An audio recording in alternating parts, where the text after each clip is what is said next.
Welcome to FPL Differential XI, a series where we pick a team of 11 lowly owned players who we predict to score the most points for the upcoming game week, to assist you in gaining substantial rank over other fantasy managers. There's just 3 rules. The squad must be worth no more than 82.5 million, each player must be owned by a maximum of 10% of total players in the game, and we're only allowed to pick a maximum of 3 players from a single team. A silhouette of each player we've selected is already on the pitch, so feel free to play along by seeing how many of the 11 you can correctly guess. First up in goal, I've gone for Jordan Pickford for Everton's double game week against Aston Villa and Arsenal. Although I expect these to be 2 difficult fixtures for Everton, they've looked a much more solid side since Sean Dyche was appointed as manager a few weeks ago. Along with clean sheet potential, I expect Pickford to face numerous shots in these 2 matches and hopefully pick up save points, making him favourable to the bonus point system in FPL. The Toffees have kept 2 clean sheets in their last 3 matches, and I expect there's a good chance they add to that this game week. Joining Pickford is his Everton teammate James Tarkowski. In his last 3 fixtures, Tarkowski kept 2 clean sheets and scored a goal. On top of that, he's hit the post and had an effort cleared off the line. With the way Sean Dyche likes his teams to set up and play, you would expect Tarkowski to have plenty of goal-scoring opportunities from set pieces. I think it's just a question of whether Everton play well enough to create chances for him to get his head to. Based on fixtures this week, I quite like the look of doubling up on the Everton defence. Next up, I've gone for Craig Dawson for Wolves double away to Fulham and Liverpool. Although both Fulham and Liverpool picked up good wins away from home last weekend, they both didn't look as impressive as perhaps their results suggest.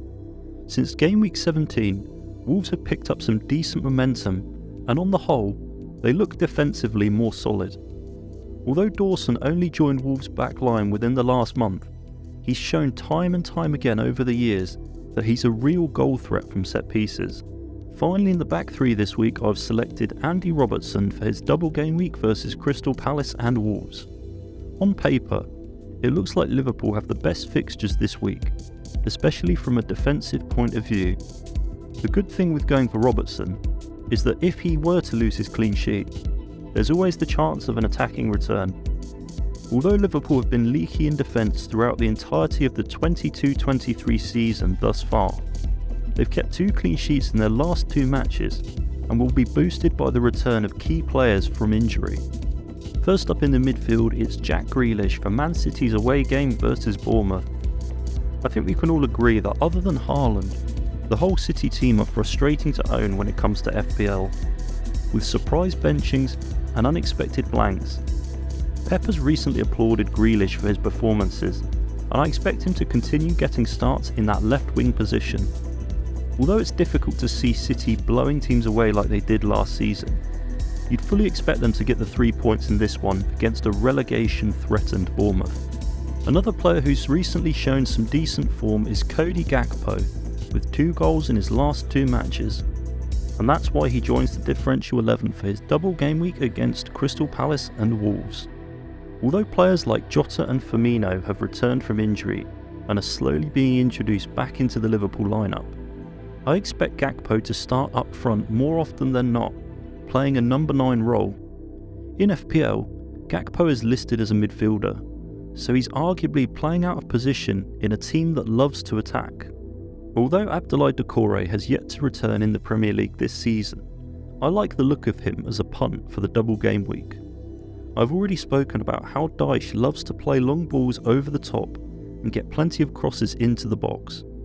With his aerial presence, Doucouré could be a beneficiary of that style of play.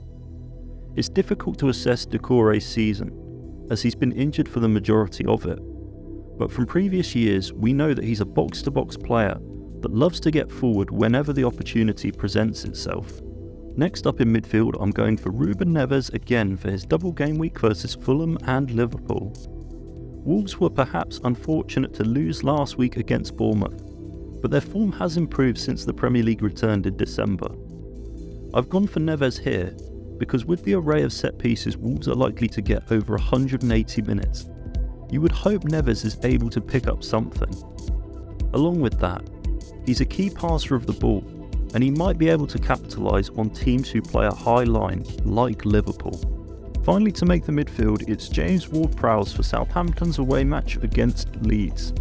Ward-Prowse scored yet another impressive free kick last week against Chelsea, taking his goal tally up to 6 for the season.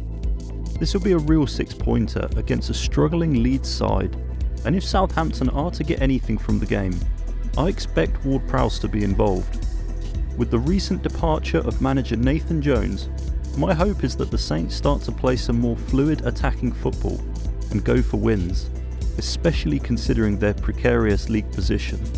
Brennan Johnson's ambitious run at the City ground late in the game last week was a key reason why Forest were able to rescue a point against the champions Manchester City. I've decided to select Johnson for the differential 11 for his match against West Ham, because whether he plays up front or on the wing, he always seems to have an impact on games. He's now the 7th top scoring forward in FPL with 5 goals, 3 assists and a total of 76 points, and Forest are a team who have picked up some good form and good results since the World Cup. The final player to make the team this week is Diogo Jota for Liverpool's 2 fixtures against Crystal Palace and Wolves. Although Jota has missed the majority of the season so far through injury, he's an explosive player who always gets opportunities when he plays. Going into this double game week, I like the fact that Jota is a versatile player across Liverpool's front line, and with the shoulder injury Darwin suffered against Newcastle at the weekend, Jota's chances of starting and getting decent minutes look more likely. He's a definite punt this week, but it could massively pay off for those who are brave enough to go there. Just a quick reminder to let you know that this could be your channel appearing on the series. If you want to be in with a chance of winning a shout out on the channel, correctly predict the points total of this week's differential 11. Info will be down below in the pinned comment. Thanks for joining us on this week's video. Make sure to subscribe and ring the bell to avoid missing the next one, and I wish you all massive green arrows for the upcoming game week.